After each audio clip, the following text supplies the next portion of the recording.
Before we dive into today's episode, I have something truly special to share.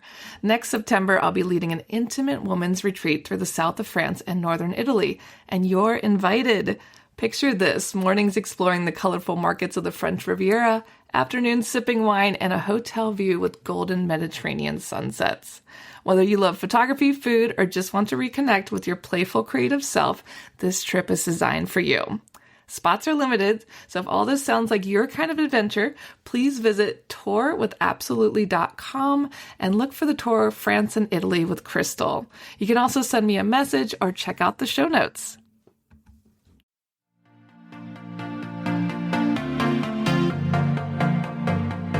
Hey guys, my name's Crystal Kenny, and I'm in love with creating. All things artistic and imagination involved. I'm an American girl who chased her creative dreams all the way to Paris, France, making a living using photography. This podcast takes you inside the stories of all the artsy folks I've met along the way and gives you that extra push to discover your creative gifts. The desire to create is deeply inside each and every one of us, and I give you the tools and inspiration to find a new way of living a more creative life. This is La Vie Creative, the podcast.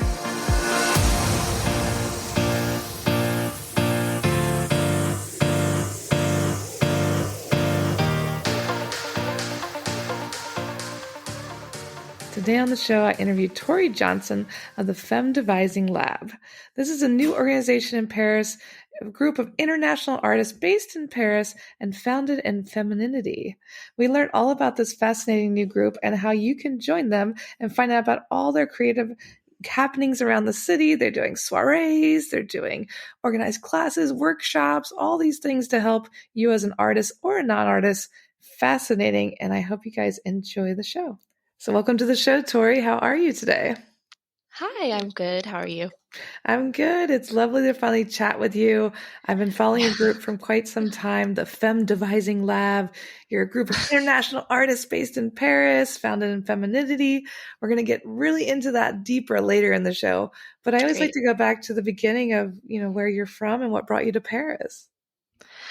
Well, it was kind of during confinement that this all started. I was working as a program director for a high school conservatory in California, and I was teaching the arts before I even really had my own opportunity to have my career in the arts and figure out what I wanted to do as an artist. And so the confinement made me kind of just want to throw everything to the wind and start something new. So I thought, you know what? I studied abroad in London. I really liked Europe. I liked the theater scene in Europe. So why don't I try Paris? And everybody was very surprised by that decision. And I started as an au pair just to kind of see what I could find here. And I found that the artistic community, especially the expat artistic community, was really vibrant and welcoming, and there was a lot more going on here in the Anglophone community than I thought. So now it's been 3 years and I've been here. I started the Association Femme Devising Lab, and see myself staying for the long future. Yeah, and what a time to move here too. 2021, you said, just off the back of the pandemic. You're starting this new group. You found your artist community here. So what kind of inspired you? You kept meeting all these artists and you were like, okay, I need to bring this group together. Well, it was actually a really special time post-confinement because I think everybody obviously was really sick of being cooped up in their houses. And I think ideas and people were ready for new things. And there was kind of this exciting vibe. And I don't know if I moved here today, if it would be the same experience. So I feel really lucky in the timing that I had. But, within 6 months of moving here, I was a part of Black Magic's theater festival where I was directing. I was meeting people from all over the world and people who had these really big ideas. And so I just got really inspired basically by everybody that I was meeting.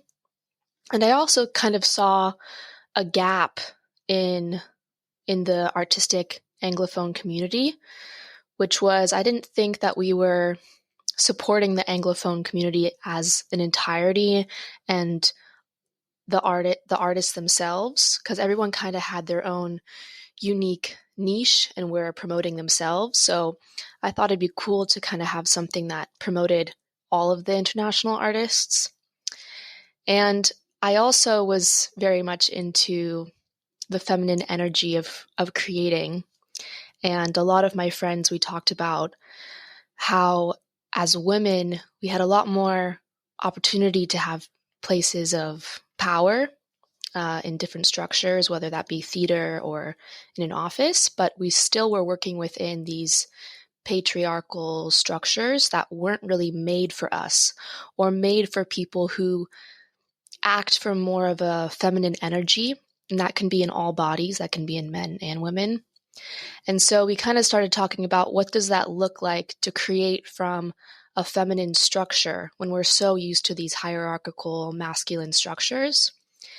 And so that kind of slowly turned into what we have today, which is the Femme Devising Lab, which kind of incorporates all of that. It's promoting international artists and kind of collaborating together to figure out what is creating from femininity. And yeah, so that's kind of how we got to where we are today. Yeah. I love that. That's so cool. Like you saw something was missing here and you just brought it together. And talk a little bit about how you would define femininity, like what it means to your organization. Well, what's kind of cool is as the head of the organization, if you will, my job as I see it is to kind of ask the questions and to not necessarily have all of the answers, but to ask the right questions, to give others the space to give me answers that I would have never been able to create myself or thought of myself. And in that, I think that's leading from a place of femininity in that I'm letting others be nurtured and be respected and be heard.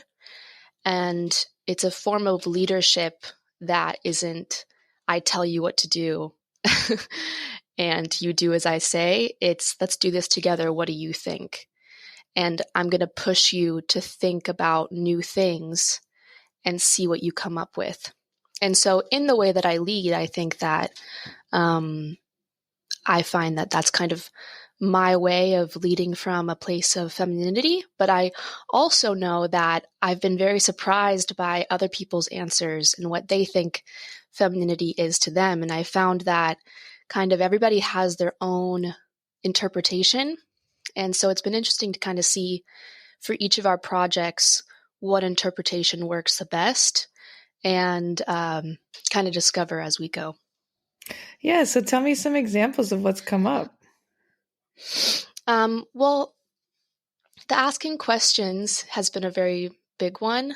And I think also in how we structure our project management, everybody who is the head of a committee leads in that kind of way where they don't direct people exactly what they're going to be doing, but they ask them questions and they ask them, where do you want to develop and how can I help lead you there?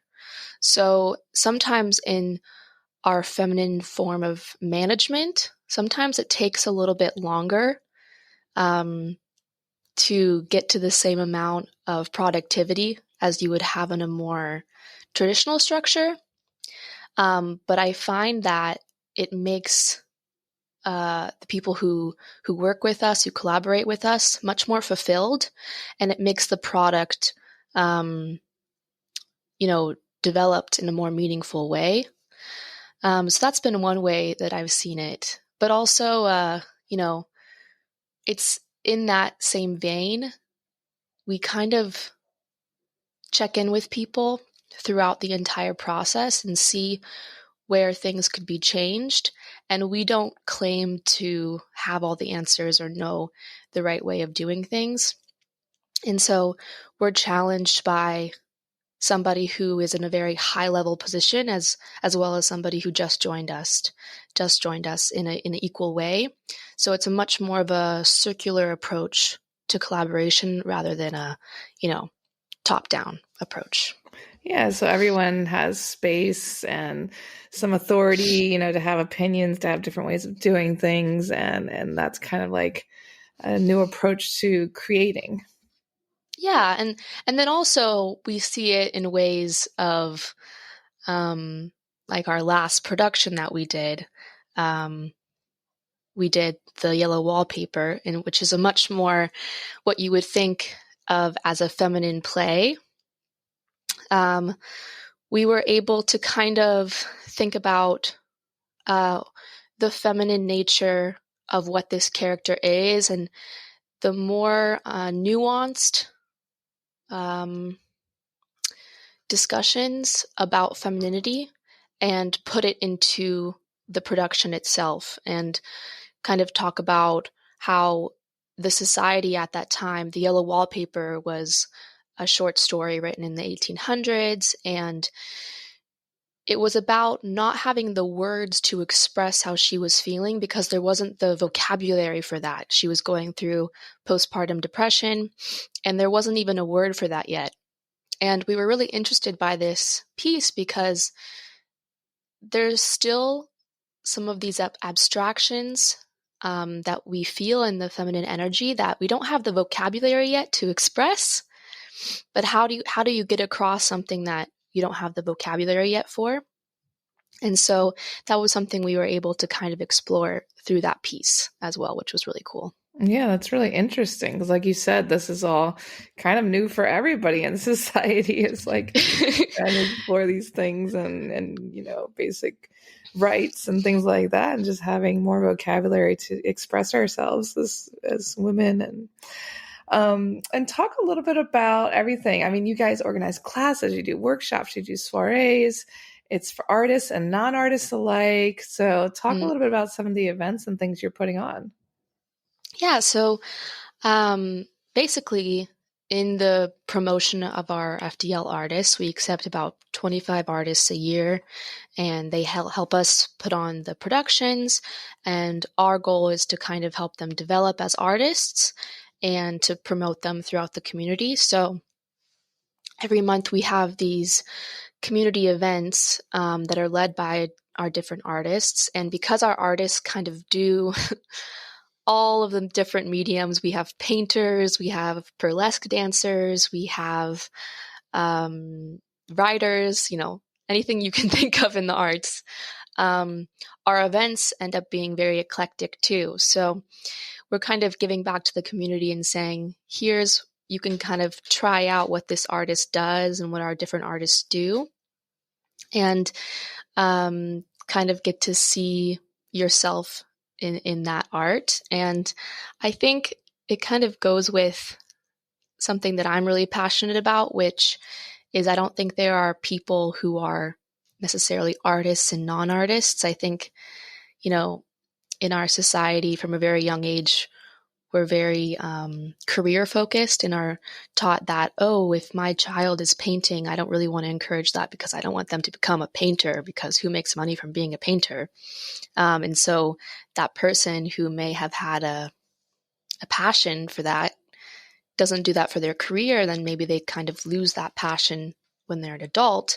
And so we're saying people who don't have an artistic career can kind of re-find and rediscover those passions through our events.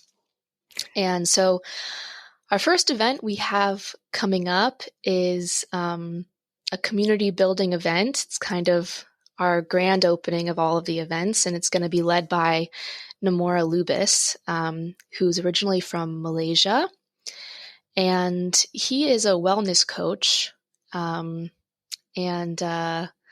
he actually mostly works with male groups and helps men find vulnerability, find their femininity, and kind of get in touch with their emotions. So we kind of saw that as a very meaningful way to start off our events. And then, and that one's in May. And then in June, we have Ananya, who is from India, and she is leading an event called Melodic Embrace, which kind of is mixing together music and painting and expression as well, which is going to be a really fun event where people kind of get to listen to different melodies, see how they feel, and kind of paint it out. And then in July, I'll be leading an event, which is called Finding the Voice. And everybody who attends the event gets to bring a piece of text, and we kind of get to, and the text can be, say you have to give a speech for work, or you wrote out your broke up speech to your boyfriend, or, a text, or it could be, a poem, but a text that they want to work on finding the strength and vulnerability and power in their voice. And so, yeah, that's the event in July. And we have plenty of events rolling out after that. So it's very exciting. Yeah, those all sound really fun and interesting. And will they be available online as well, or is it only in person? Well, we are thinking about doing some Zoom events because we have different memberships. And for our members, these events are either discounted or free, and some of our members don't live in Paris. So we're thinking of ways of doing some Zoom events, but these three will be in person. Yeah, that'd be great. I mean, like you said, there's a lot of ways to connect, and like some of the members are overseas. I'm sure people would like to interact and things like that. And talk about some of the goals of your organization. Like, what are some of the main things you want to come out of this organization? So since we've just started kind of this year as an official association, we're kind of slowly getting our feet, but there's lots of goals that we have, and one of them would be, I would love to set up kind of a team of grant writers and be consistently putting out new productions. And say our artists have different ideas for different productions, whether that's mixed media, theater, film, and we're constantly churning out different grants and getting different grants for these productions. So you're seeing a lot more being produced by us. And another thing is I would really love to gain more patrons, or as we like to call our matrons, of FTL, so that we're really supporting these artists for their year that they have at FTL and getting them in touch with the right kind of network and the right people so they can really launch their careers as artists and learn about maybe the business side a little bit more of their artistic careers, so that they feel that they have a good next step for themselves. And, artists can come back for a second year in FTL or many years, but if an artist is with us for 1 year, I'd love for them to have a good opportunity to have their work seen and be seen by the community. So all of the ways that I can help with doing that, that's kind of my goal. Yeah, definitely. Just helping these artists connect and learn the business. And yeah, I mean, there's so much help I think creatives need, especially because we kind of just want to make our art, but it's like, oh, but I got to pay my rent too. So it's like, Yeah, all that. exactly. And well, and that's, I'm very passionate about helping an artist achieve their potential and seeing that in an artist. And as a producer, that's what I want to do. It's what I'm passionate about. But the business side, the marketing side that you have to do as an artist is not necessarily what everybody is passionate about or what their strengths are. And so to kind of take off some of that burden for them, at least even if it's just for the year, is can help their art a lot. Definitely. And talk a little bit about what it's like to start this kind of organization in France. Like, is it difficult? Was there many obstacles in your way? I know administration is a little wild here. Yeah, it was, it was definitely a learning journey for sure. But I'm really lucky to have a team with me that is just as passionate about this project as I am, and who are kind of willing to help me throughout the way. And we're just kind of learning as we go, which is really nice. It's a very non-judgmental space. And so if you have to ask questions, if you don't know about something yet, we're all learning together. And we've learned a lot in just 2 years. So, um, you know, luckily, I have also a lot of friends who've already made associations and who are very open and willing to give advice. But yeah, opening an association is definitely, it was definitely a process. And I was able to go through a company called Legal Start.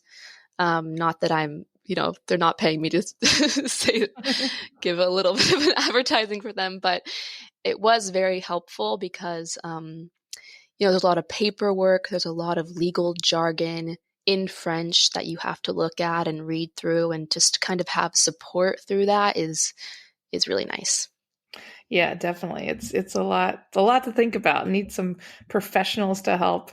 And you said that you have 25 artists. So talk a little bit about some of the other artists in the group and what they do. Yeah. So what's cool is on our website, femdevisinglab.com, we have a page for each of them. And they kind of put on everything that's going on in their lives and what they're doing creatively. But we really have people from all over the world and who are in all different mediums. So we have, for example, Melinda, who's from the United States. She also lived in London for a while, and she is a burlesque teacher. And we have Noor, she's from Saudi Arabia, and she does pottery and theater. We have people who do visual arts painting. We have Anna Combier, who's from Germany, and she's an incredible visual artist. And she actually has her own association with two other FDL artists, Helga and Paloma. And Paloma's a writer, a poet, and Helga is a poet and a visual artist as well. And then we have, actors, singers, dancers, improvisers, and so really everything. So when we have our own artist meetings, it's really cool because we get to collaborate with people coming from all different angles, which makes what we create so much richer and so much more profound in its own special way. So it's been really cool to collaborate with these people who come from all walks of life, all different countries, and have a really unique artistic sensibility. Definitely. I like how it's so international and everyone's doing such different things. Yeah, and for our next production, something that I'm really interested in is kind of having this kind of immersive piece where we highlight each of our artists' strengths and their own ideas about one particular theme. And, I'm not going to divulge what the theme is quite yet, but that's because it's far away still. But, with everything that's happening in the world, there's no one way of looking at things. And, there's a lot of different interpretations you can have and different points of views, especially with people coming from different countries and different backgrounds, and also their different way of thinking about things artistically. So it's cool in seeing what that can create. Definitely. You just don't know, like you said, how these things can overlap and what can come out of them when you bring these types of people together. Yeah. And I know that, in one of our meetings a couple months ago, Anna Combier, who does visual artist, she's a visual artist. She was really surprised and shocked about how inspired she was when she did some, devised theater and some contact improv and how much that enriched her painting. And so it's cool for them to see kind of two different ways of getting ideas and being inspired. And why the name Femme Devising Lab? So originally it was going to be Women's Devising Lab, because I wanted it to be feminist. I wanted a place that was safe for women. But then one of the FDL artists, Chloe Farrell, she mentioned to me, she said, hey, but what about people who don't necessarily identify as a woman, but they identify with these ideas that you're talking about?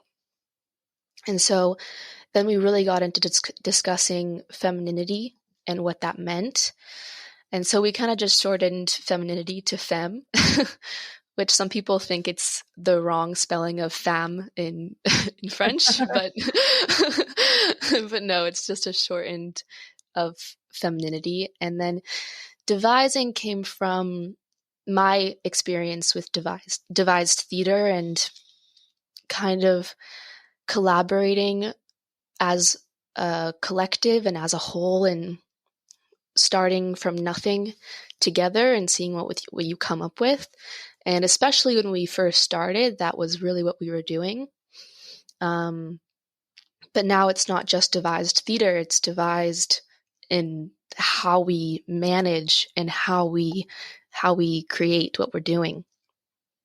And then the lab is kind of giving the artists a place to explore themselves and develop.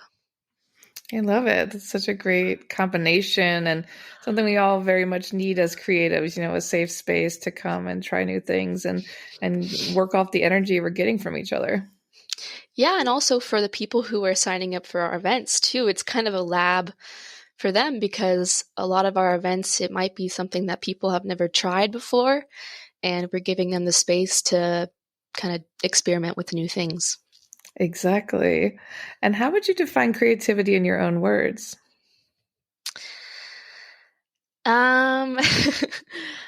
It's a big one. I think, I heard this great quote, and I heard it from a French director, Jacques Rivette, but I don't think he created it. But he said that creativity is kind of like being an archaeologist, and you see the glimmer of an idea in the sand or in the dirt.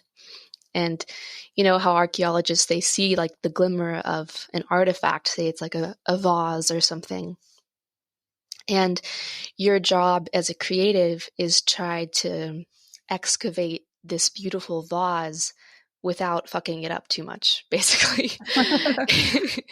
And I think I love that idea, because I like the idea that it's not me who's creating it. I'm just the vessel for something that was created coming through me. And I like this idea of like, okay, I see the idea. I see this beautiful vase.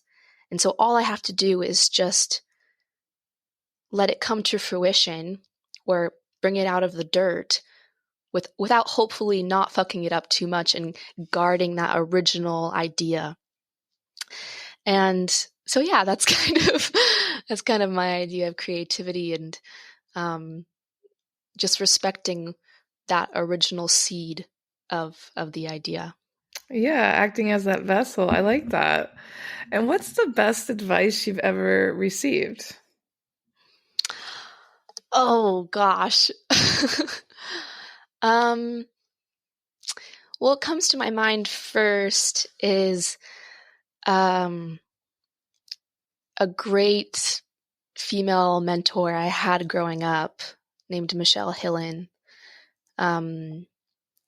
She is an arts advocate in California, and she was one of my mentors growing up in theater. And I remember she told me one time that something along the lines of, you don't have to ask permission to do what do your best work, or you don't have to ask permission to shine your brightest. And I think I just really took that and ran with it. I came to France and without fully knowing the whole system, without, being a French citizen, I saw this idea, I saw this community, and I didn't ask permission. I just ran with it, and I said, I'm going to trust my gut here, and I'm going to see what comes of this. And that was something that I always really loved. I love it. It's jumping in before you're ready, just going for it. Exactly. And where can people connect with this lovely group, Femme Devising Lab? Where can people see more? If you do online events, how can people connect or even become a matron, a Patreon? Yeah. Let us know. So there's lots of ways you can find us. We have our website at femdevisinglab.com, and that's FEM, Devising Lab. We're on Instagram, Femme Devising Lab. We're on Hello Asso, and our Hello Asso is how you can get all of our events, info about all of our events, and make donations and become a subscriber. And all of our links are on our bio in our Instagram as well. So those are the main ways. And of course, you can always get in touch with us at community@femdevisinglab.com. And we're really excited about everything we have coming down the pipeline. Yeah, it sounds fantastic. It's all coming together. And I can't wait to see what you guys will do next. I will be following along. I have to come check out some of these amazing events. And thanks so much. Please do. Yeah, I would love that. And thanks so much for talking to me today. Thank you so much for having me. And thank you for all the questions, and hope to kind of run into you soon. Of course. Thanks so much for tuning in to La Vie Creative. You can find more information on MissParisPhoto.com. And if you enjoyed this show, please feel free to share and spread the word for all my creative guests. We have the power to help them to keep doing what they love. See you next time.